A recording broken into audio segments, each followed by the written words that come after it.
Max के group के एक आदमी ने कहा, बॉस यही वो लड़का है जिसके बारे में मैंने आपको बताया था। ये आपके शहर से ही है, हम इसे अपनी गैंग में शामिल कर सकते हैं।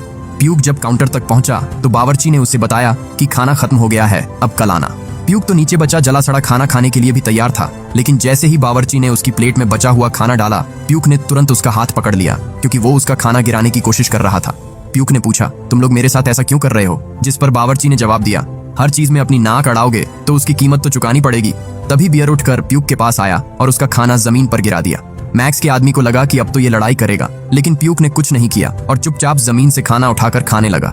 गोल्फ को लगा कि ये मेंटल है, लेकिन मैक्स ने कहा, उसने सही किया, अगर मैं उसकी जगह होता तो यही करता। अगर वो नहीं खाएगा तो भूखा मर जाएगा।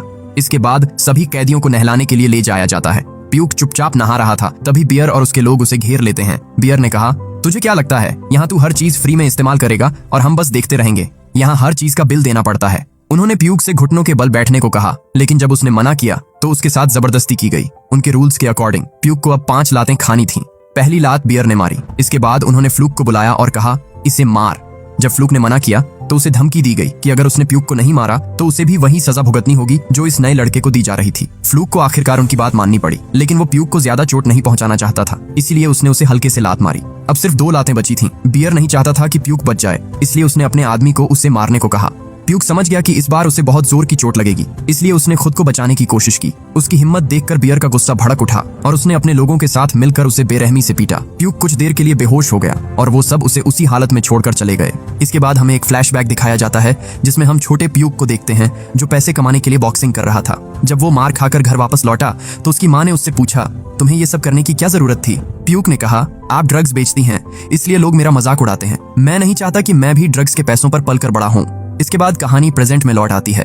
वार्डन ने प्यूक को उठाया और कहा, मुझे तू 5 मिनट में बाहर चाहिए, नहीं तो अगर मुझे फिर से आना पड़ा तो तेरी हालत इससे भी ज्यादा बदतर कर दूंगा। फ्लूक वहीं खड़ा उसका इंतजार कर रहा था। वो प्यूक के पास आया और उससे माफी मांगी। पहली बार उन दोनों को एक दूसरे के नाम पता चले। जिसके बाद फ्लूक ने उसे खाने के लिए एक ऑरेंज दिया। वहीं दूसरी ओर वार्डन बियर से कहता है, तुम मेरी परेशानी बढ़ा रहे हो। बियर को जब पता चला कि फ्लूक अंदर उसे ऑरेंज देने गया था तो उसे उस पर बहुत गुस्सा आया। वार्डन ने कहा, मेरी सिगरेट खत्म होने से पहले तुम्हें इसके साथ जो करना है कर लो, उसके बाद मैं अलार्म बजा दूंगा। वार्डन के जाते ही बियर ने फ्लूक को पीटना शुरू कर दिया। बाकी सारे लोग पीछे खड़े होकर चुपचाप उसे मार खाते देख रहे थे, लेकिन कोई भी उसे बचाने नहीं आया। जब प्यूक ने देखा कि फ्लूक को पीटा जा रहा है तो वो बीच में कूद पड़ा और कहा, अगर मर्द का बच्चा है तो मुझसे लड़। प्यूक ने एक आदमी को इतनी जोर से लात मारी कि वो बेहोश हो गया।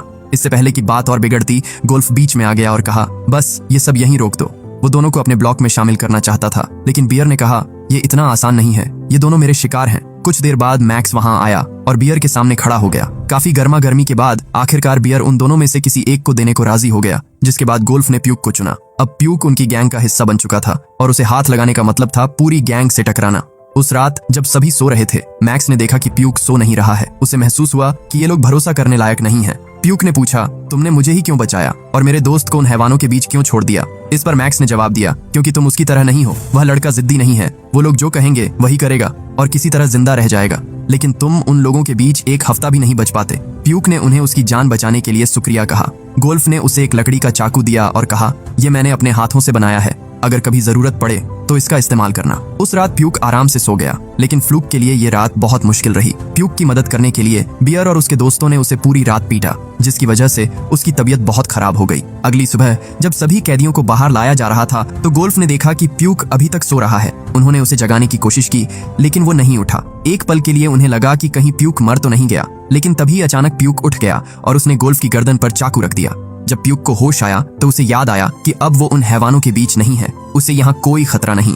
इसके बाद हम देखते हैं कि प्यूक की जिंदगी धीरे धीरे पहले से बेहतर होने लगी। वो उन लोगों के बीच खुश